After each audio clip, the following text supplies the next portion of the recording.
មកថ្ងៃនឹងខ្ញុំឲ្យអ្នកគ្នាមកមើលមនុស្សអត់ប្រយោជន៍នៅក្នុងក្រុមគឺថាអ៊ីហឹងយើងនឹងឯងគឺថានិយាយមែនស្លឹកខ្ទឹមមួយដើមនិយាយទៅរៀបរាប់ហោហែអូបែកស្ទឹងពេញហ្នឹងហ្មងណានិយាយទៅឃើញថាជួយគេអត់បានតែប៉ុន្តែថាដើរគោគេពេញហ្នឹងនិយាយទៅអ្នកគ្នាចូលមើលវីដេអូពេញខ្លួនឯងគឺថាខ្ញុំ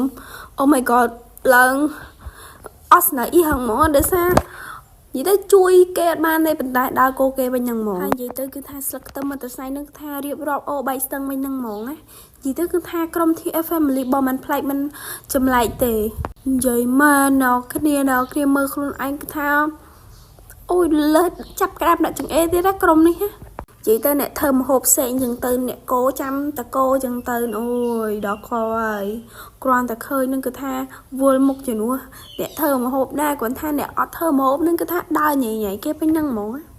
យាយទៅអ្នកគ្នាចូលមើលវីដេអូពេញខ្លួនឯងទៅខ្ញុំអត់មានអីនិយាយទេ